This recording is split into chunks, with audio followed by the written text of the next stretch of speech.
Hi guys, welcome back to ABG Spoken English classes. ಇವತ್ತಿನ ಈ ತರಗತಿಯಲ್ಲಿ ನಾವು ಆಕ್ಟಿವೈಸ್ ಆ್ಯಂಡ್ ಪ್ಯಾಸಿವೈಸ್ ಅಂತಕ್ಕಂಥ ಒಂದು ಟಾಪಿಕ್ ಅನ್ನು ಇವತ್ತು ಅಧ್ಯಯನ ಮಾಡ್ತಾ ಸಾಗೋಣ.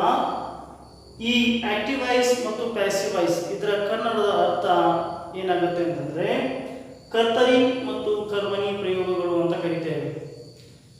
ವಾಕ್ಯವು ಅದು ಆಕ್ಟಿವ್ ಮೂಡ್ನಲ್ಲಿದ್ದಾಗ ಅದನ್ನು ನಾವು ಆಕ್ಟಿವೈಸ್ ಅಂತ ಕರಿತೇವೆ. ಇನ್ನು ಅದೇ ವಾಕ್ಯ ಪ್ಯಾಸಿವ್ ಮೂಡ್ನಲ್ಲಿದ್ದಾಗ ಅದನ್ನು ನಾವು ಪ್ಯಾಸಿವ್ ವಾಯ್ಸ್ ಅಂತ ಹೇಳಿ ಕರಿತೇವೆ.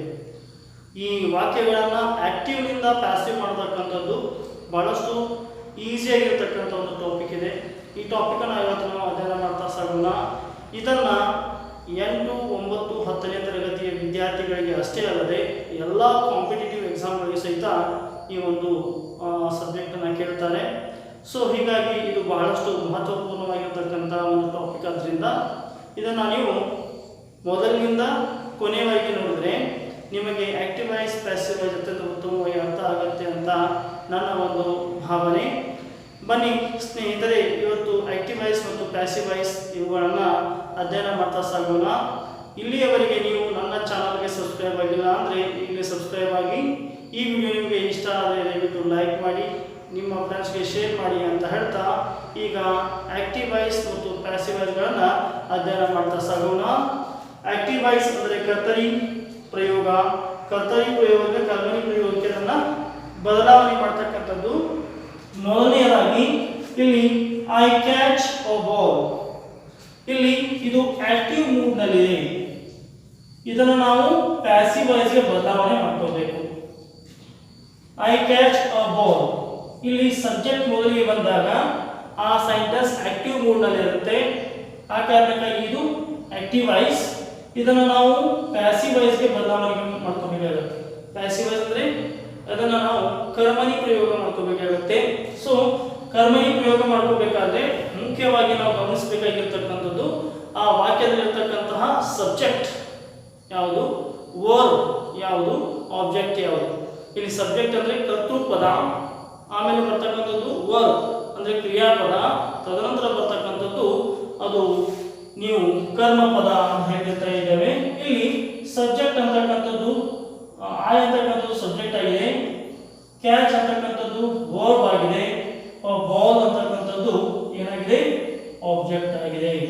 ಸೊ ಹಾಗಾದ್ರೆ ಈ ಒಂದು ವಾಕ್ಯ ಯಾವ ಟೆನ್ಸ್ ನಲ್ಲಿ ಇದೆ ಅಂತಂದ್ರೆ ಇದು ಸಿಂಪಲ್ ಪ್ರೆಸೆಂಟ್ ಟೆನ್ಸ್ ಅಲ್ಲಿ ಇದೆ. ಸೊ ಸಿಂಪಲ್ ಪ್ರೆಸೆಂಟ್ ಟೆನ್ಸ್ ಅಲ್ಲಿ ಇರ್ತಕ್ಕಂಥ ಈ ವಾಕ್ಯವನ್ನ ನಾವು ಪ್ಯಾಸಿವೈಸ್ ಮಾಡಬೇಕಾದ್ರೆ ಮೊದಲು ಇವುಗಳಿಗೆ 1, 2, 3 ನಂಬರ್ ಅನ್ನ ಕೊಡ್ಕೋಬೇಕು. ಕೊಟ್ಕೊಂಡ ನಂತರದಲ್ಲಿ ನಾವೇನು ಮಾಡ್ಕೋಬೇಕಾಗುತ್ತೆ, ಅದನ್ನ 3, 2, 1 ಆಗಿ ಬದಲಾವಣೆ ಮಾಡ್ಕೊಂಡ್ಬಿಟ್ರೆ ಅವಾಗ ಅದು ಪ್ಯಾಸಿವೈಸ್ ಆಗುತ್ತೆ. ಅಂದ್ರೆ ನಂಬರ್ 3 ಯಾವುದು, ಇಲ್ಲಿ ಬಾಲ್. ಮೊದಲಿಗೆ ಏನ್ ಮಾಡ್ಬೇಕು, ನಾವು ಪ್ಯಾಸಿವೈಸ್ ಮಾಡ್ಕೋಬೇಕಾದ್ರೆ ಬಾಲ್ ತಗೊಂಡ್ವಿ. ಇಲ್ಲಿ ಇರ್ತಕ್ಕಂಥ ಏನು ಆಬ್ಜೆಕ್ಟ್ ಇದೆ, ಈ ಆಬ್ಜೆಕ್ಟ್ ಏಕವಚನ ಇದೆಯಾ ಬಹುವಚನ ಇದೆಯಾ ಅನ್ಕೋಬೇಕು. ಎ ಬಾಲ್ ಅಂತಂದ್ರೆ ಒಂದೇ ಚೆಂಡು ಅಂತ ಅರ್ಥವನ್ನ ಕೊಡುತ್ತದೆ. ಸೊ ಒಂದೇ ಚೆಂಡು ಅಂತಂದಾಗ ಅದು ಏಕವಚನ. ಏಕವಚನ ಮುಂದೆ ನಾವೇನು ಮಾಡಬೇಕು, ಈಸ್ ಅಂತಕ್ಕಂಥ ಸಹಾಯಕ ಕ್ರಿಯೆ ಪದವನ್ನು ತೆಗೆದುಕೊಳ್ಬೇಕಾಗುತ್ತೆ. ಸಿಂಪಲ್ ಪ್ರೆಸೆಂಟ್ ಟೆನ್ಸ್ ಏನು ಉಪಯೋಗ ಮಾಡ್ತಾ ಇದ್ದೇವೆ ಅದಕ್ಕೆ ಪ್ರೆಸೆಂಟ್ ಕಂಟಿನ್ಯೂಸ್ ಟೆನ್ಸ್ ಅಲ್ಲಿ ಬರ್ತಕ್ಕಂತಹ ಸಹಾಯಕ ಕ್ರಿಯೆ ಪದವನ್ನು ಉಪಯೋಗ ಮಾಡ್ಕೋಬೇಕಾಗುತ್ತೆ. ಸೊ ಬಾಲ್ ಈಸ್, ಇಲ್ಲಿಗೆ ನಂಬರ್ 3 ಇಸ್ ಓವರ್. ನಂಬರ್ 3 ಮುಗಿತು. ಈಗ ಎರಡನೇ ತಗೋಬೇಕು. ಕ್ಯಾಚ್ ಅಂತ ಇದೆ. ಯಾವಾಗಲೂ ನೀವು ನೆನಪಿರಬೇಕು, ವರ್ಬ್ನ ಥರ್ಡ್ ಫಾರ್ಮ್ ಅನ್ನು ಬರೀಬೇಕಾಗುತ್ತೆ ಪ್ಯಾಸಿವೈಸ್ ಅಲ್ಲಿ. ಒಂದು ವರ್ಬ್ಗೆ 3 ಫಾರ್ಮ್ಗಳಿರುತ್ತೆ. ಉದಾಹರಣೆಗೆ ಇಲ್ಲಿ ಕ್ಯಾಚ್ ಅಂತ ಇದೆ, ಇದು V1 ವರ್ಬ್ ನಂಬರ್ 1 ಆಗಿರುತ್ತೆ. ಕಾಟ್, ಕಾಟ್ ಅಂತಕ್ಕಂಥದ್ದು ಇದು V2 ಮತ್ತು V3 ಫಾರ್ಮ್ಗಳಾಗಿರ್ತವೆ. ಹಾಗಾದ್ರೆ ನಾವು ಆಕ್ಟಿವೈಸ್ ನಿಂದ ಪ್ಯಾಸಿವೈಸ್ಗೆ ನಾವು ಒಂದು ಸೆಂಟೆನ್ಸ್ ಅನ್ನ ಪ್ಯಾಸಿವೈಸ್ ಮಾಡ್ತಾ ಇದ್ದೇವೆ ಅಂತಂದ್ರೆ ಪ್ಯಾಸಿವೈಸ್ ಇರತಕ್ಕಂಥ ಸೆಂಟೆನ್ಸ್ ನಲ್ಲಿ ವರ್ಬ್ ಕ್ರಿಯಾಪದ ಯಾವಾಗಲೂ ಥರ್ಡ್ ಫಾರ್ಮ್ ಅಲ್ಲಿ ಇರಬೇಕಾಗುತ್ತೆ. ಹಾಗಾದ್ರೆ ಇದರ ಕ್ಯಾಚ್ ನಮ್ದು ಥರ್ಡ್ ಫಾರ್ಮ್ ಯಾವುದು ಅಂತಂದ್ರೆ ಕಾಟ್.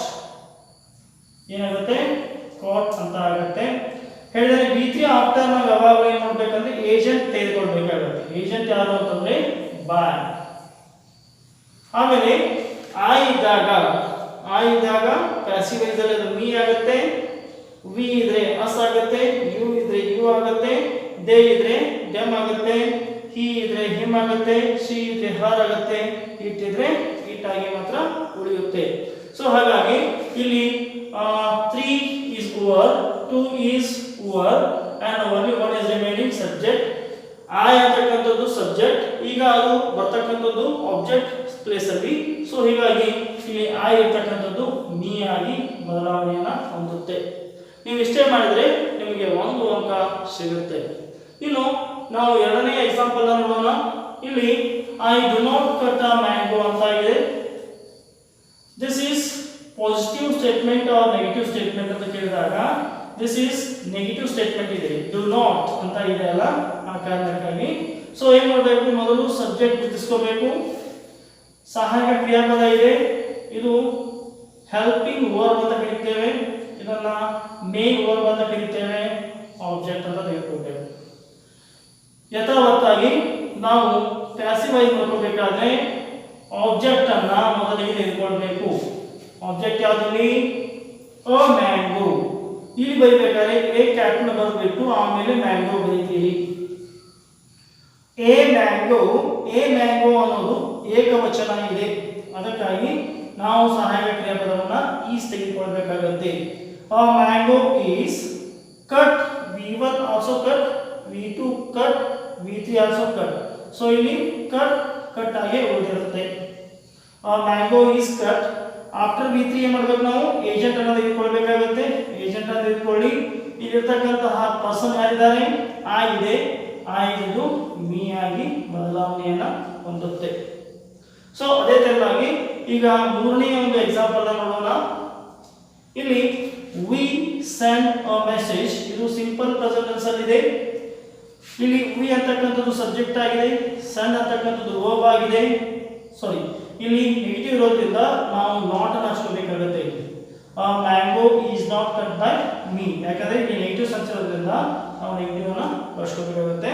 ಸೊ ಇಲ್ಲಿ we send a message, we ಅನ್ನೋದು ಸಬ್ಜೆಕ್ಟ್, ಸೆಂಡ್ ಅಂತಕ್ಕಂಥದ್ದು ಏನಾಗಿರುತ್ತೆ? ವರ್ಬ್ ಆಗಿರುತ್ತೆ. ಆ ಮೆಸೇಜ್ ಅಂತಕ್ಕಂಥದ್ದು ಆಬ್ಜೆಕ್ಟ್ ಆಗಿರುತ್ತೆ ಸ್ನೇಹಿತರೆ. ಸೊ ಈ ಪ್ರಕಾರವಾಗಿ ಅದನ್ನು ಮಾಡ್ಕೋಬೇಕಾಗುತ್ತೆ. ಮೊದಲಿಗೆ ನಾವು ಆ ಮೆಸೇಜ್ ಅನ್ನು ತಿಳ್ಕೊಳ್ಬೇಕು. ಇದನ್ನ ನೀವು ಪ್ಯಾಸಿವ್ ವಾಯ್ಸ್ ಅಲ್ಲಿ ಬರೀರಿ. ಏನಾಗುತ್ತೆ? ಅ ಮೆಸೇಜ್, ಇಲ್ಲಿ ಮೆಸೇಜ್ ಎ ಅಂತ ಬರೆದಿದ್ದಾರೆ. ಎ ಅಂತಂದ್ರೆ ನಿಮ್ಗೆ ಗೊತ್ತಾಗುತ್ತೆ ಅದು ಸಿಂಗ್ಯುಲರ್ ಅಂತ. ಸಿಂಗ್ಯುಲರ್ ಇದ್ದಾಗ ಏನ್ ಮಾಡ್ತೀರಿ ನೀವು? ಈಸ್ ಅನ್ನ ಬಳಸ್ಕೊಳ್ತೀರಿ. ಇದಾದ ತಕ್ಷಣ ನಾವು ಏನ್ ತಗೋಬೇಕು? ಸೆಂಟ್ ತಗೋಬೇಕಾದ್ರೆ ಇದು V1 ಅಲ್ಲಿ ಇದೆ, ಇದರ V3 ಫಾರ್ಮ್ ಏನಾಗುತ್ತೆ ಅಂತಂದ್ರೆ ಸೆಂಟ್ ಆಗುತ್ತೆ.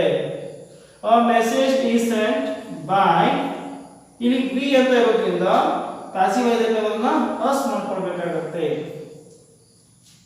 Over it is. Next we go to see the next example, that is fourth one example is passive. Raghu is your subject, reads verb, a book. ಏನಾಗುತ್ತೆ? ಇಲ್ಲಿ ಪುಸ್ತಕ, ಒಂದು ಪುಸ್ತಕ ಅಂತ ಅರ್ಥ ಆಗುತ್ತೆ. ಸೊ ಇಲ್ಲಿ ನಾವು ಮುಂಚಿತವಾಗಿ ಐ ಕ್ಯಾಚ್ ಅ ಬಾಲ್, ನಾನು ಒಂದು ಚೆಂಡನ್ನ ಹಿಡಿಯುತ್ತೇನೆ ಎಂದು ಅರ್ಥವಾಗುತ್ತದೆ. ಹಾಗಾದ್ರೆ ಪ್ಯಾಸಿವ್ ವಾಯ್ಸ್ ಅಲ್ಲಿ ಅದರ ಅರ್ಥದಲ್ಲಿ ಬದಲಾವಣೆ ಆಗುತ್ತಾ? ಇಲ್ಲ. ಇಲ್ಲಿ a ball is caught by me, ಒಂದು ಚೆಂಡು ನನ್ನಿಂದ ಹಿಡಿಯಲ್ಪಡುತ್ತದೆ, ಇದೇ ಚೆನ್ನಾಗಿ ಅದು ಬದಲಾವಣೆ ಆಗುತ್ತೆ. ಅಲ್ಲಿ ಅರ್ಥದಲ್ಲಿ ಯಾವುದೇ ವ್ಯತ್ಯಾಸ ಆಗುವುದಿಲ್ಲ, ವಾಕ್ಯದಲ್ಲಿ ಮಾತ್ರ ವ್ಯತ್ಯಾಸ ಆಗಿರುತ್ತೆ. ಹೇಗೆ? ಇಲ್ಲಿ ಆಯ್ ಅಂತಕ್ಕಂಥದ್ದು ಕರ್ತೃಪದ ಆಗಿದ್ರೆ ಇಲ್ಲಿ ಬಂದಿರತಕ್ಕಂಥದ್ದು ಕರ್ಮಣಿ ಪದ ಆಗಿರುತ್ತೆ. ಇದಕ್ಕೆ ನಾವು ಕರ್ತರಿ ಮತ್ತು ಕರ್ಮಣಿ ಪ್ರಯೋಗ ಎಂದು ಕರೆಯುತ್ತೇವೆ. ಸಬ್ಜೆಕ್ಟ್ ಇದ್ದು ಸಬ್ಜೆಕ್ಟ್ ಸ್ಥಳಕ್ಕೆ ಆಬ್ಜೆಕ್ಟ್ ಬಂದಾಗ ಅದನ್ನು ನಾವು ಕರ್ಮಣಿ ಪ್ರಯೋಗ ಎಂದು ಕರೆಯುತ್ತೇವೆ. ಈ ರೀತಿಯಾಗಿರ್ತಕ್ಕಂಥ 8 ಟೆನ್ಸ್ಗಳಲ್ಲಿ ನಾವು ಆಕ್ಟಿವ್ ವಾಯ್ಸ್ ಮತ್ತು ಪ್ಯಾಸಿವ್ ವಾಯ್ಸ್ ಗಳನ್ನು ಮಾಡಬಹುದಾಗಿದೆ. ಈಗ ನಾಲ್ಕನೇ ಒಂದು ಎಕ್ಸಾಂಪಲ್ ಅನ್ನು ನೋಡೋಣ. ಈಗ ನಿಮಗೆ ಇದು ಬಹಳಷ್ಟು ಈಜಿ ಆಗಿರುತ್ತೆ. ಇಲ್ಲಿ ಸಬ್ಜೆಕ್ಟ್ ಯಾರು? ರಘು ಅಂತ ಹೇಳಿ.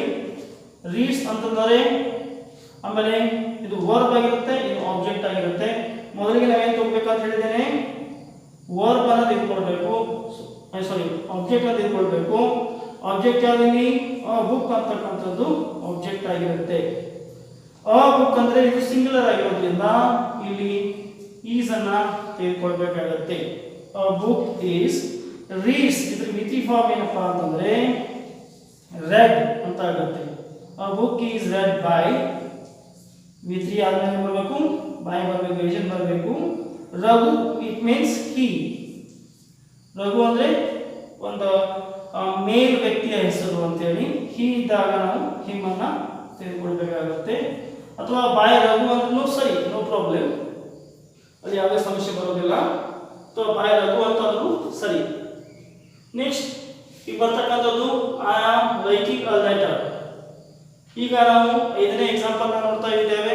ಇದು ಪ್ರೆಸೆಂಟ್ ಕಂಟಿನ್ಯೂಸ್ ಟೆನ್ಸ್ಗೆ ಸಂಬಂಧಪಟ್ಟಿರ್ತಕ್ಕಂಥ ಒಂದು ವಾಕ್ಯ ಆಗಿರುತ್ತೆ.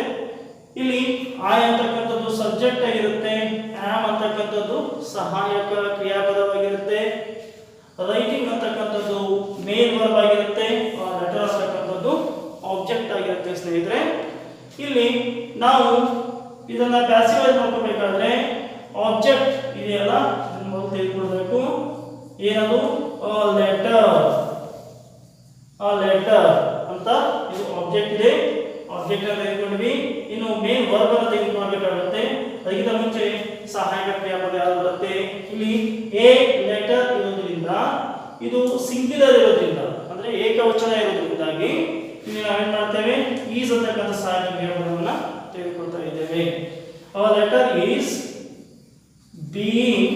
ಯಾಕೆ ಬೀಯಿಂಗ್ ಬರುತ್ತೆ ಅಂದ್ರೆ ಕಂಟಿನ್ಯೂಸ್ ಟೆನ್ಸ್ ಅಲ್ಲಿ ಇರೋದ್ರಿಂದ ನೀವು ಇಲ್ಲಿ ಬೀಯಿಂಗ್ ಅನ್ನ ಉಪಯೋಗ ಮಾಡಬೇಕಾಗುತ್ತೆ ಸಹಾಯಕ ಕ್ರಿಯಾಪದದ ಮುಂದೆ. ಈಸ್ ಇರ್ಬೋದು, ಆಮ್ ಇರ್ಬೋದು, ಆರ್ ಇರ್ಬೋದು, ಅದ್ರ ಮುಂದೆ ಏನು ಮಾಡಬೇಕಾಗುತ್ತೆ ನೀವು ಐಎನ್ಜಿ ಫಾರ್ಮ್ ವರ್ಬ್ ಅನ್ನ ಇದ್ರೆ ಇಲ್ಲಿ ಬೀಯಿಂಗ್ ಅನ್ನ ಉಪಯೋಗ ಮಾಡ್ಕೋಬೇಕಾಗುತ್ತೆ. ಬೀಯಿಂಗ್ ನಂತರ ನಾವು ಮಾಡ್ಕೋಬೇಕಾಗುತ್ತೆ ಬಿ3 ಫಾರ್ಮ್ ತಗೋಬೇಕಾಗುತ್ತೆ. ರೈಟಿಂಗ್ ಇದರ ಒಂದು ಬಿ3 ಫಾರ್ಮ್ ಏನಾಗುತ್ತೆ, ರಿಟರ್ನ್ ಅಂತ ಆಗುತ್ತೆ, ರಿಟರ್ನ್ ಅಂತ ಆಗುತ್ತೆ. ಬಾಯ್ ವಿಚಾರ ಬರಬೇಕು, ಬಾಯ್ ಅಂತ ಬರಬೇಕು. ಬಾಯ್ ಅಂತ ಬಂದಾಗ ಆಯ್ದು ಏನಾಗುತ್ತೆ, ಮೀ ಆಗಿ ಬದಲಾವಣೆ ಹೊಂದುತ್ತೆ. ಇದು ಆಕ್ಟಿವ್ ವಾಯ್ಸ್ ಇಂದ ಪ್ಯಾಸಿವ್ ವಾಯ್ಸ್ ಆಗ್ತಕ್ಕಂಥದ್ದು. ಇನ್ನೊಂದು ಎಕ್ಸಾಂಪಲ್ ಏನು ಮುಂದಿದೆ, you are plucking flowers. You are plucking flowers ಅಂದ್ರೆ ನೀವು ಹೂವುಗಳನ್ನು ಕಿತ್ತುಕೊಳ್ತಾ ಇದ್ದೀರಿ ಅಂತ ಅರ್ಥ ಆಗುತ್ತೆ. ಸೊ ಇಲ್ಲಿ ಯು ಅಂತಕ್ಕಂಥದ್ದು ಏನಿದೆ ಅಂತಂದ್ರೆ ಸಬ್ಜೆಕ್ಟ್, ಪ್ಲಕಿಂಗ್ ಮತ್ತು ಆರ್ ಏನಿದೆ ಕ್ರಿಯಾಪದಗಳಿವೆ. ಇದು ಸಹಾಯಕ ಕ್ರಿಯಾಪದ, ಇದು ಮುಖ್ಯ ಕ್ರಿಯಾಪದ. ಫ್ಲವರ್ಸ್ ಏನಾಗುತ್ತೆ, ಆಬ್ಜೆಕ್ಟ್ ಆಗಿರುತ್ತೆ. ಮೊದಲಿಗೆ ಏನು ತಗೋಬೇಕು ನಾವು, ಫ್ಲವರ್ಸ್ ತಗೋಬೇಕು. ಫ್ಲವರ್ಸ್ ಅನ್ನು ತೆಗೆದುಕೊಂಡಾಗ ಈ ಫ್ಲವರ್ಸ್ ಸಿಂಗ್ಯುಲರ್ ಇದೆಯಾ ಪ್ಲೂರಲ್ ಇದೆಯಾ ಅನ್ಕೋಬೇಕು. ಏಕವಚನ ಅಥವಾ ಬಹುವಚನ ಅಂತ ಅನ್ಕೋಬೇಕು. ಏಕವಚನ ಇದ್ದಾಗ ಈಸ್ ಹಚ್ಚಬೇಕು, ಬಹುವಚನ ಇದ್ದಾಗ ಕಂಟಿನ್ಯೂಸ್ ಟೆನ್ಸ್ ಇರೋದ್ರಿಂದಾಗಿ ಆರ್ ಅನ್ನು ತೆಗೆದುಕೊಳ್ತೇವೆ. ಆರ್ ತೆಗೆದುಕೊಂಡ ನಂತರ ಕಂಟಿನ್ಯೂಸ್ ಟೆನ್ಸ್ ಇರೋದ್ರಿಂದ ಏನು ಮಾಡಬೇಕು, ಬೀಯಿಂಗ್ ಅಂತಕ್ಕಂಥ ಸಹಾಯಕ ಕ್ರಿಯಾಪದವನ್ನು ಬಳಸ್ಕೊಳ್ಬೇಕಾಗುತ್ತೆ. Flowers are being. ಇಲ್ಲಿ ಪ್ಲಕ್ಕಿಂಗ್ ಅದೇ ಅದು ಪ್ಲಕ್ಡ್ ಆಗಬೇಕು, ವಿ3 ಫಾರ್ಮ್ ನೋಡ್ಕೋಬೇಕಾಗುತ್ತೆ. ಪ್ಲಕ್ಕಿಂಗ್ ಇಟ್ಸ್ ವಿ3 ಫಾರ್ಮ್ ಯಾವುದು, ಪ್ಲಕ್ಡ್ ಅಂತ ಆಗುತ್ತೆ. ಪ್ಲಕ್ಡ್ ಬೈ ಯು ಇದ್ದಲ್ಲಿ ಏನಾಗುತ್ತೆ, ಯುನೇ ಬರುತ್ತೆ, ಬದಲಾವಣೆ ಆಗೋದಿಲ್ಲ. ಅದೇ ತರನಾಗಿ ಈಗ ಮುಂದಿನ ಒಂದು ಎಕ್ಸಾಂಪಲ್ ನೋಡೋಣ. ಇಲ್ಲಿ does we give a gift. ಇದು ಇಂಟರೋಗೇಟಿವ್ ಸೆಂಟೆನ್ಸ್ ಇದೆ, ಸಿಂಪಲ್ ಪ್ರೆಸೆಂಟ್ ಟೆನ್ಸ್ ಅಲ್ಲಿ ಇದೆ. ಸಿಂಪಲ್ ಪ್ರೆಸೆಂಟ್ ಟೆನ್ಸ್ ಅಲ್ಲಿ ಇದೆ, ಇಂಟರೋಗೇಟಿವ್ ಇದೆ. ಇವುಗಳ ಸಹಿತ ನಾವು ಅದೇ ರೀತಿಯಾಗಿ ಮಾಡ್ಕೋಬೇಕಾಗುತ್ತೆ. ಮೊದಲು ಹಿ ಅನ್ನೋದು ಸಬ್ಜೆಕ್ಟ್ ಆಗಿರುತ್ತೆ, ಗಿವ್ ಅಂತಕ್ಕಂಥದ್ದು ವರ್ಬ್ ಆಗಿರುತ್ತೆ, ಗಿಫ್ಟ್ ಅಂತಕ್ಕಂಥದ್ದು ಸಹಜವಾಗಿ ಆಬ್ಜೆಕ್ಟ್ ಆಗಿರುತ್ತೆ. ಮೊದಲಿಗೆ ನಾವೇನು ಮಾಡ್ಕೋಬೇಕು ಅಂದರೆ ಅ ಗಿಫ್ಟ್ ಅನ್ನು ತೆಗೆದುಕೊಳ್ಬೇಕು. ಸ್ವಲ್ಪ ಸ್ಪೇಸ್ ಅನ್ನು ಬಿಟ್ಟು ಏನು ಮಾಡಬೇಕು, ನೀವು ಇದನ್ನ ಬರ್ಕೋಬೇಕು. ಯಾಕಂದ್ರೆ ಅ ಗಿಫ್ಟ್ ಅನ್ನೋದು ಏನಿದೆ, ಏಕವಚನ ಇದೆಯಾ ಬಹುವಚನ ಇದೆಯಾ, ಯಾವುದು ಏಕವಚನ ಇದೆಯಾ. ಹಾಗಾದ್ರೆ ನಾವು ಅ ಗಿಫ್ಟ್ ಇದ್ರ ಮುಂದ್ಗಡೆ ಈಸ್ ಬರೆಯುವಾಗ ನಾವು ಈಸ್ ಬರೆಯೋದನ್ನ ಅದ್ರ ಹಿಂದ್ಗಡೆ ಬರೀಬೇಕು. ಅದು ಪ್ರಶ್ನೆ ಆಗ್ಬಿಡುತ್ತೆ. ಆ ಗಿಫ್ಟ್ ಈಸ್ ಅಂತ ಬರಿತಾ ಇದ್ರಿ, ಏನ್ ಮಾಡಬೇಕು, ಮೊದಲು ಆ ಗಿಫ್ಟ್ ಅನ್ನ ಬರ್ಕೊಂಡ್ಬಿಟ್ಟು ಇದು ಏಕವಚನ ಆಗಿದ್ರೆ ಈಸ್ ಅಂತ ಇಲ್ಲಿ ಬರಿಬೇಕು, ಬಹುವಚನ ಇದ್ರೆ ಆರ್ ಅಂತ ಇಲ್ಲೇ ಬರಿಬೇಕು. ಅದು ಏನಾಗುತ್ತೆ, ಇಂಟ್ರೋಗೇಟಿವ್ ಆಗಿ ಬರುತ್ತೆ. ಸೊ ಇಲ್ಲಿ ಈಸ್ ಅ ಗಿಫ್ಟ್ ಇಲ್ಲಿ ಗಿವ್ ಇದ್ದೇನಾಗುತ್ತೆ ಗಿವನ್ ಆಗುತ್ತೆ. ಗಿವ್ ಅಂತಕ್ಕಂಥದ್ದು ಇದರ ವಿಚಿ ಫಾರ್ಮ್ ಏನಾಗುತ್ತೆ ಗಿವನ್ ಅಂತ ಆಗುತ್ತೆ. ಇಲ್ಲಿ ಗಿವನ್ ಬೈ ಇಲ್ಲಿ ಹಿ ಇರೋದ್ರಿಂದ ನಾವು ಮಾಡ್ಕೋಬೇಕು ಹಿಮ್ ಅಂತ ಮಾಡ್ಕೋಬೇಕು. ಸರಿ, ಇನ್ನು ಮುಂದಿನ ಎಕ್ಸಾಂಪಲ್ ಕಂಟೆಂಟ್ ನೋಡೋಣ. ಇದು ಸಹಿತ ಆರ್ ದೇ ಕಟಿಂಗ್ ವುಡ್ಸ್. ಇದು ಸಹಿತ ಏನಿದೆ ಕಂಟಿನ್ಯೂಸ್ ಟೆನ್ಸ್ ಅಲ್ಲಿ ಏನಾಗಿದೆ ಇಂಟ್ರೋಗೇಟಿವ್ ನಲ್ಲಿದೆ. ಅದನ್ನ ಈಗ ಸಾಗೋಣ. ಮೊದಲು ದೇ ಅಂದ್ರೆ ಸಬ್ಜೆಕ್ಟ್, ಕಟಿಂಗ್ ವರ್ಬ್, ವುಡ್ಸ್ ಅಂತಕ್ಕಂಥದ್ದು ಏನು ಆಬ್ಜೆಕ್ಟ್ ಆಗಿರುತ್ತೆ, ಅದು ಪ್ಲರಲ್ ಫಾರ್ಮ್ ಅಲ್ಲಿ ಇದೆ. ಸೊ ನೀವು ಪ್ಯಾಸಿವೈಸ್ ಮಾಡ್ಕೊಳ್ಳುವಾಗ ಮೊದಲು ಏನು ತಗೋಬೇಕಂತ ಹೇಳಿದೆ ನಿಮಗೆ ಆಬ್ಜೆಕ್ಟ್ ಅಂತ ಇಟ್ಕೊಳ್ಬೇಕು. ವುಡ್ಸ್ ಅನ್ನ ಬರ್ಕೊಳ್ಳಿ. ಇಲಾಕ್ ಸ್ಪೇಸ್ ಬಿಟ್ಟಿದೆ ಅಂತಂದ್ರೆ ಅವರು ಮೊದಲು ಸಹಾಯಕ ಕ್ರಿಯಾಪದವನ್ನು ಉಪಯೋಗ ಮಾಡಿದ್ದಾರೆ. ನಾವು ಸಹಿತ ಮೊದಲಿಗೆ ಸಹಾಯಕ ಕ್ರಿಯಾಪದವನ್ನು ಉಪಯೋಗ ಮಾಡ್ಕೋಬೇಕಾಗುತ್ತೆ. ವುಡ್ಸ್ ಮುಂದ್ಗಡೆ ಏನು ಬರಬೇಕು ಅಂತಂದ್ರೆ ಆರ್ ಬರಬೇಕು. ಆ ಆರನ್ನ ಇಲ್ಲೇ ಬರ್ಕೋಬೇಕು ನಾವು. ಆರ್ ವುಡ್ಸ್ ಇದು ಕಂಟಿನ್ಯೂಸ್ ಟೆನ್ಸ್ ಅಲ್ಲಿ ಇರೋದ್ರಿಂದ ನಾವು ಇಲ್ಲಿ ಬೀಯಿಂಗ್ ಅನ್ನ ತೆಗೆದುಕೊಳ್ಬೇಕಾಗತ್ತೆ. Are woods being. ಕಟ್ಟಿಂಗ್ ಇದರ ವಿಧಿ ಏನಾಗುತ್ತೆ ಕಟ್ ಅಂತ ಆಗುತ್ತೆ. Are woods being cut by ಯಾರಿದ್ದಾರೆ ಇಲ್ಲಿ ದೇ ಇದೆ. ದೇ ಅಂತಂದ್ರೆ ಏನಾಗಿ ಬದಲಾವಣೆ ಆಗುತ್ತೆ ದೆಮ್ ಆಗಿ ಬದಲಾವಣೆಯನ್ನ ಹೊಂದುತ್ತೆ. ಪ್ರಶ್ನಾರ್ಥಕಕ್ಕೆ ಪ್ರಶ್ನಾರ್ಥಕ ಚಿಹ್ನೆಯನ್ನ ನಾವು ಕೊಡಬೇಕಾಗುತ್ತೆ. ಸೊ ನೆಕ್ಸ್ಟ್ ಬರ್ತಕ್ಕಂಥದ್ದು ವರ್ಷ ಡ್ರಿಂಕ್ಸ್ ಟೀ ಎವ್ರಿ ಡೇ. ಇಲ್ಲಿ ವರ್ಷ ಇಸ್ ಸಬ್ಜೆಕ್ಟ್, ಡ್ರಿಂಕ್ಸ್ ಏನಾಗಿದೆ ವರ್ಬ್ ಆಗಿದೆ, tea is object, every day is a special case here. Every day ಅಂತಕ್ಕಂಥದ್ದು ಆಬ್ಜೆಕ್ಟಿವ್ ಆಗಿದೆ, ಅಡ್ವರ್ಬ್ ಆಗಿದೆ. ಅದನ್ನ ನಾವು ಇಲ್ಲಿ ಉಪಯೋಗ ಮಾಡಬೇಕು. ಹೇಗೆ ಅಂತಂದ್ರೆ ಮೊದಲು ಆಬ್ಜೆಕ್ಟ್ ಅಂತ ಇಟ್ಕೊಳ್ಳಿ. ಟಿ ಟಿ ಅನ್ನೋದು ಅನ್ಕೌಂಟೇಬಲ್ ನಾವು ಇರೋದ್ರಿಂದ ನಾವು ಇಲ್ಲಿ ಈಸ್ ಅಂತಕ್ಕಂಥ ಸಹಾಯಕ ಕ್ರಿಯಾಪದವನ್ನು ಉಪಯೋಗ ಮಾಡಬೇಕು. T is. ಡ್ರಿಂಕ್ ಏನಾಗುತ್ತೆ drink, drank, drunk. T is drunk every day. ಇಲ್ಲಿ ತಗೋಬೇಕು ಏನನ್ನ ಈ ಅಡ್ವರ್ಬ್ ಅನ್ನ ಇಲ್ಲಿ ತಗೋಬೇಕು ನೀವು. T is drunk every day by ವರ್ಷ. ವರ್ಷನೇ ಬರೀಬೇಕು. ಇಷ್ಟೇ ಉತ್ತರ. ಇನ್ನು 10ನೇ ಎಕ್ಸಾಂಪಲ್ ಅನ್ನು ನೋಡ್ತಾ ಇದ್ದೇವೆ. Is he counting dogs. Is interrogative sentence is there. Is interrogative sentence. So ಅದು ಕಂಟಿನ್ಯೂಸ್ ಟೆನ್ಸ್ ಅಲ್ಲಿ ಇದೆ. ಈ ತರ ಒಂದು ಪ್ಯಾಸಿವ್ ವಾಯ್ಸ್ ಅನ್ನು ಮಾಡ್ಕೊಳ್ಳೋಣ. ಪ್ಯಾಸಿವ್ ವಾಯ್ಸ್ ಅಲ್ಲಿ ಯಾವ ರೀತಿ ಮಾಡ್ಕೋಬೇಕು ಅಂದ್ರೆ ಹಿ ಅಂದ್ರೆ ಸಬ್ಜೆಕ್ಟ್, ಕೌಂಟಿಂಗ್ ಅನ್ನೋದು ವರ್ಬ್ ಆಗಿರುತ್ತೆ, ಡಾಗ್ಸ್ ಅಂತಕ್ಕಂಥದ್ದು ಆಬ್ಜೆಕ್ಟ್ ಆಗಿರುತ್ತೆ. ಸೊ ಮೊದಲಿಗೆ ಏನ್ ಮಾಡ್ತೀರಿ ನೀವು ಹೇಳಿದ್ದೇನೆ ಸ್ವಲ್ಪ ಸ್ಪೇಸ್ ಬಿಟ್ಟು ಏನ್ ಮಾಡ್ಕೋಬೇಕು ಆಬ್ಜೆಕ್ಟ್ ಎಲ್ಲ ಬರ್ಕೋಬೇಕು. ಡಾಗ್ಸ್ ಅಂತ ಇದೆ, ಇದು ಕಂಟಿನ್ಯೂಸ್ ಟೆನ್ಸ್ ಅಲ್ಲಿ ಇರೋದ್ರಿಂದ ಇಲ್ಲಿ ಬರ್ತಕ್ಕಂಥದ್ದು ಏಕವಚನ ಇದೆಯಾ ಬಹುವಚನ ಇದೆಯಾ? ಡಾಲ್ ಅಂತಕ್ಕಂಥದ್ದು ಏಕವಚನ, ಡಾಲ್ಸ್ ಅಂತಕ್ಕಂಥದ್ದು ಬಹುವಚನ. ಸೊ ಇಲ್ಲಿ ಡಾಗ್ಸ್ ಅಂತ ನಾವೇನು ನೋಡ್ತಿದ್ವಿ ಆರ್ ಅಂತಕ್ಕಂಥ ಸಹಾಯಕ ಕ್ರಿಯಾಪದವನ್ನ ಉಪಯೋಗ ಮಾಡ್ಕೊಳ್ತಾ ಇದೀವಿ. ಈಗ ಅದರ ಹಿಂದ್ಗಡೆ ಉಪಯೋಗ ಮಾಡ್ಕೋಬೇಕು ನಾವು. ಆರ್ ಡಾಗ್ಸ್ ಬೀಯಿಂಗ್ ಅಂತ ಯೂಸ್ ಮಾಡಬೇಕು. ಯಾಕಂದ್ರೆ ಕಂಟಿನ್ಯೂಸ್ ಟೆನ್ಸ್ ಇರೋದ್ರಿಂದ ಬೀಯಿಂಗ್ ಅನ್ನು ನಾವು ಉಪಯೋಗ ಮಾಡಬೇಕು. Are dogs being counted by.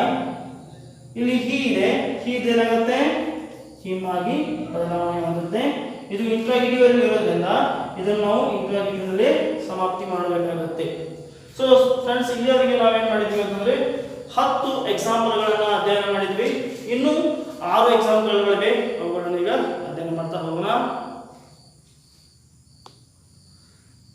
So here he ate apples. ಇಲ್ಲಿ ಸಿಂಪಲ್ ಪಾಸ್ಟ್ ಟೆನ್ಸ್ ಅಲ್ಲಿ ಇದೆ. ವಾಕ್ಯವನ್ನು ನೀವು ಸರಿಯಾಗಿ ಗಮನಿಸಿದಾಗ ನಿಮಗೆ ಗೊತ್ತಾಗುತ್ತೆ ಅದು ಯಾವ ಟೆನ್ಸ್ ಅಲ್ಲಿ ಇದೆ, ಸಿಂಪಲ್ ಪಾಸ್ಟ್ ಟೆನ್ಸ್ ಅಲ್ಲಿ ಇರೋದ್ರಿಂದ ನೀವು he ಅನ್ನೋದು ಸಬ್ಜೆಕ್ಟ್ ಆಗಿರುತ್ತೆ, ate ಅನ್ನೋದು ವರ್ಬ್ ಆಗಿರುತ್ತೆ, apples ಅಂತಕ್ಕಂಥದ್ದು ಆಬ್ಜೆಕ್ಟ್ ಆಗಿರುತ್ತೆ. ಇದು ಸಿಂಪಲ್ ಪಾಸ್ಟ್ ಟೆನ್ಸ್ ಇರೋದ್ರಿಂದ ಪಾಸ್ಟ್ ಕಂಟಿನ್ಯೂಸ್ ಟೆನ್ಸ್ ಅಲ್ಲಿ ಬರ್ತಕ್ಕಂಥ ಸಹಾಯಕ ಕ್ರಿಯಾಪದಗಳನ್ನ ತೆಗೆದುಕೊಳ್ಳಬೇಕಾಗುತ್ತೆ.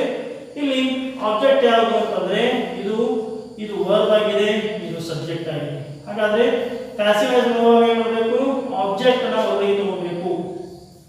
ಆಪಲ್ಸ್ ಅಂತ ತೆಗೆದುಕೊಂಡ್ವಿ. ಆಪಲ್ಸ್ ಏಕವಚನ ಇದೆಯಾ ಬಹುವಚನ ಇದೆಯಾ? ಏಕವಚನ ಇದೆಯಾ ಬಹುವಚನ ಇದೆಯಾ ಅಂತಂದ್ರೆ ಬಹುವಚನ ಇದೆ. ಸೊ ಇಲ್ಲಿ ನಾವು ವರ್ ಅಂತಕ್ಕಂಥ ಸಹಾಯಕ ಕ್ರಿಯಾಪದವನ್ನು ತೆಗೆದುಕೊಳ್ಳಬೇಕು. Apples were eat ate eaten. ನಿಮ್ಗೆ ಗೊತ್ತಿದೆಯಲ್ಲ V3 ಫಾರ್ಮ್ ಕಂಪಲ್ಸರಿ ತಗೋಬೇಕು. V3 ತಗೊಂಡ್ಬಿಟ್ಟು ಆಮೇಲೆ ಅದಕ್ಕೆ ಏಜೆಂಟ್ ಬಾಯ್ ನಾವು ಯೂಸ್ ಮಾಡಬೇಕಾಗುತ್ತೆ. ಸೊ ಇಲ್ಲಿ ಆಪಲ್ಸ್ ವೇರ್ ಏನಾಗುತ್ತೆ ಮುಂದೆ cut by, apples were cut by him ಅಂತ ಅರ್ಥವನ್ನು ಕೊಡುತ್ತೆ. Apples were cut by him ಈ ರೀತಿಯಾಗಿ ನಾವು ಅದನ್ನು ಪ್ಯಾಸಿವ್ ವಾಯ್ಸ್ ಅಲ್ಲಿ ಮಾಡ್ಕೋಬಹುದು. ಇನ್ನು ಶಿ ವಾಸ್ ಪ್ಲೇಯಿಂಗ್ ಚೆಸ್ ಅಂತ ಇದೆ. ಇದು ಪಾಸ್ಟ್ ಕಂಟಿನ್ಯೂಸ್ ಟೆನ್ಸ್ ಅಲ್ಲಿ ಇದೆ. ಇದು ಅಷ್ಟು ವರ್ಬ್, ಇದು ಆಬ್ಜೆಕ್ಟ್, ಇದು ವರ್ಬ್, ಇದು ಸಬ್ಜೆಕ್ಟ್. ಈಗ ಏನು ಮಾಡ್ತಾ ಇದ್ದೇವೆ ಪ್ಯಾಸಿವ್ ವಾಯ್ಸ್ ಅಂತ ತಿಳ್ಕೊಳ್ಳಿ. ಚೆಸ್ ಮೊದಲಿಗೆ ತೆಗೆದುಕೊಳ್ಬೇಕು. Chess is a game, so we use here was. Chess was ಇಲ್ಲಿ ಪ್ಲೇಯಿಂಗ್ ಇರೋದ್ರಿಂದ ಇಲ್ಲಿ ಬೀಯಿಂಗ್ ಅಂತ ತೆಗೆದುಕೊಳ್ಬೇಕು. ಕಂಟಿನ್ಯೂಸ್ ಟೆನ್ಸ್ ಅಲ್ಲ, ಅದಕ್ಕೆ ಬೀಯಿಂಗ್ ತೆಗೆದುಕೊಳ್ಬೇಕು. ಚೆಸ್ ವಾಸ್ ಬೀಯಿಂಗ್ ಏನಾಗುತ್ತೆ ಪ್ಲೇಯಿಂಗ್ ಇದ್ರೆ ಏನಾಗುತ್ತೆ ಪ್ಲೇಡ್ ಅಂತ ಹೇಳಿ ಬದಲಾವಣೆ ಆಗುತ್ತೆ. Chess was being played. After the ಏನು ಮಾಡಬೇಕು ಯಾವತ್ತು ಏಜೆಂಟ್ ಬರ್ತಾರೆ, ಏಜೆಂಟ್ ಬಂದ ತಕ್ಷಣ ಸಿ ಇದ್ದದ್ದು ಏನಾಗುತ್ತೆ ಬದಲಾಗಿ ಬದಲಾವಣೆಯನ್ನ ಹೊಂದುತ್ತೆ. ಸೊ ಇನ್ನು 13ನೇ ಎಕ್ಸಾಂಪಲ್ ನೋಡ್ತಾ ಇದ್ದೇವೆ. ಇಲ್ಲಿ ಇದು ಪಾಸ್ಟ್ ಪರ್ಫೆಕ್ಟ್ ಟೆನ್ಸ್ ಅಲ್ಲಿ ಇದೆ, ಸಾರಿ ಪ್ರೆಸೆಂಟ್ ಪರ್ಫೆಕ್ಟ್ ಟೆನ್ಸ್ ಅಲ್ಲಿ ಇದೆ. He has thought English. ಇಲ್ಲಿ ಥಾಟ್ ಅಂತಕ್ಕಂಥದ್ದು ಆಬ್ಜೆಕ್ಟ್, ಹ್ಯಾಸ್ ಸಾರಿ ಇಂಗ್ಲಿಷ್ ಅಂತಕ್ಕಂಥದ್ದು ಆಬ್ಜೆಕ್ಟ್ ಆಗಿದೆ, ಹ್ಯಾಸ್ ಥಾಟ್ ವರ್ಬ್ ಆಗಿದೆ, ಹಿ ಅಂತಕ್ಕಂಥದ್ದು ಸಬ್ಜೆಕ್ಟ್ ಆಗಿದೆ. ಸೊ ಇಲ್ಲಿ ಏನು ಮಾಡ್ತೀವಿ ನಾವು ಮೊದಲಿಗೆ ಇಂಗ್ಲಿಷ್ ಅನ್ನು ತಿಳ್ಕೊಳ್ಬೇಕು. ಪ್ಯಾಸಿವ್ ಆಗಿ ತಿಳ್ಕೊಬೇಕಾದ್ರೆ ಇಂಗ್ಲಿಷ್ ಇಂಗ್ಲಿಷ್ ಇಲ್ಲಿ ಹ್ಯಾಸ್ ಸಹಾಯಕ ಕ್ರಿಯಾಪದ ಇದೆ. ಇಂಗ್ಲಿಷ್ ಸಹಿತ ಏಕವಚನ ಆಗಿರೋದ್ರಿಂದ ಇಲ್ಲಿ ಹ್ಯಾಸ್ ತಗೋಬೇಕು ಅಥವಾ ಬೀನ್ ತಗೋಬೇಕಾಗುತ್ತೆ. ಪರ್ಫೆಕ್ಟ್ ಟೆನ್ಸ್ ಬಂದಾಗ ಬೀನ್ ಬರಬೇಕು, ಕಂಟಿನ್ಯೂಸ್ ಬಂದಾಗ ಬೀಯಿಂಗ್ ಬರಬೇಕು. ಇದು ನೆನಪಿರಬೇಕು ನಿಮಗೆ. English has been thought by he ಅಂದ್ರೆ ಅದರಲ್ಲಿ ಹಿಮ್ ಅಂತ ಬರುತ್ತೆ. Okay, next they had prepared food. ಇದು ಸಹಿತ ಪಾಸ್ಟ್ ಪರ್ಫೆಕ್ಟ್ ಟೆನ್ಸ್ ಅಲ್ಲಿ ಇದೆ. They had prepared food. ಇಲ್ಲಿ ಫುಡ್ ಅಂತಕ್ಕಂಥದ್ದು ಆಬ್ಜೆಕ್ಟ್, ವರ್ಬ್, ಸಬ್ಜೆಕ್ಟ್. ಸೊ ಉತ್ತರವನ್ನು ಬರೀಬೇಕಾದ್ರೆ ಪ್ಯಾಸಿವ್ ವಾಯ್ಸ್ ಏನು ಮಾಡ್ಕೊತೀವಿ ಫುಡ್ ತೆಗೆದುಕೊಳ್ಬೇಕು. Food had been prepared by them. They ಏನಾಗುತ್ತೆ ದೆಮ್ ಆಗಿ ಬದಲಾವಣೆಯನ್ನು ಹೊಂದುತ್ತೆ. ಇನ್ನು ಈಗ 4ನೇ ಎಕ್ಸಾಂಪಲ್ ನೋಡ್ತಾ ಇದ್ದೇವೆ, ಸಾರಿ 15ನೇ ಎಕ್ಸಾಂಪಲ್ ನೋಡ್ತಾ ಇದ್ದೇವೆ. ಈಗ we subject, haves and verb, boxes object. So ಈಗ ನಾವು ನೋಡ್ಕೋಬೇಕಿದ್ರೆ ಪ್ಯಾಸಿವ್ ಆಗಿ ನೋಡ್ಕೋಬೇಕಾದ್ರೆ ಮೊದಲಿಗೆ ಏನು ನೋಡ್ಕೋಬೇಕಂತ ಹೇಳಿದ್ದೇನೆ. ಮೊದಲು ಆಬ್ಜೆಕ್ಟ್ ತೆಗೆದುಕೊಳ್ಬೇಕು. ಆಬ್ಜೆಕ್ಟ್ ಏನಿದೆ ಬಾಕ್ಸಿಸ್ ಅಂತ ಇದೆ. ಇದು ಏಕವಚನ ಇಲ್ಲ, ಬಹುವಚನ ಇದೆ. ಬಹುವಚನಕ್ಕೆ ಪರ್ಫೆಕ್ಟ್ ಟೆನ್ಸ್ ಅಲ್ಲಿ ಹ್ಯಾವ್ ಅನ್ನು ಯೂಸ್ ಮಾಡ್ಕೋಬೇಕು. Boxes have been sent by we ಅಂತ ಇದೆ, ಅದು ಅಸ್ ಆಗಿ ಬದಲಾವಣೆಯನ್ನು ಹೊಂದುತ್ತೆ. ಸೊ ಸ್ಟೂಡೆಂಟ್ಸ್, ಇನ್ನು ಕೊನೆಯ ಒಂದು ಎಕ್ಸಾಂಪಲ್ ಇದೆ.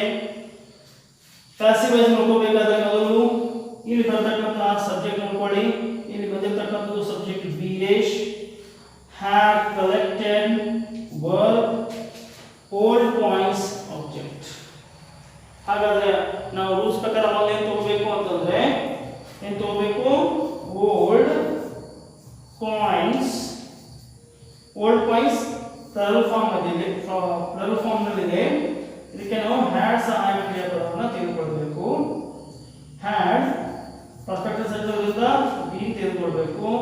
ಆಮೇಲೆ collected by Veeresh. This is the answer. So dear friends ಮತ್ತು ವಿದ್ಯಾರ್ಥಿಗಳೇ, ನೀವೆಲ್ಲ ಈ ಒಂದು ಟಾಪಿಕನ್ನು ಭಾಳ ಚೆನ್ನಾಗಿ ಅರ್ಥ ಮಾಡ್ಕೊಂಡಿದ್ದೀರಿ ಅಂತ ನಾನು ಭಾವಿಸಿದ್ದೇನೆ. ನಿಮಗೆ ಏನಾದರೂ ಡೌಟ್ಸ್ ಬಂದರೆ ಕಮೆಂಟ್ ಬಾಕ್ಸಲ್ಲಿ ಕಮೆಂಟ್ ಮಾಡಿ ಮತ್ತು ಈ ಒಂದು ವಿಡಿಯೋನ ನಿಮ್ಮ ಫ್ರೆಂಡ್ಸ್ಗೆ ಶೇರ್ ಮಾಡಿ ಅಂತ ಹೇಳ್ತಾ ಇಲ್ಲಿಗೆ ಧನ್ಯವಾದಗಳು.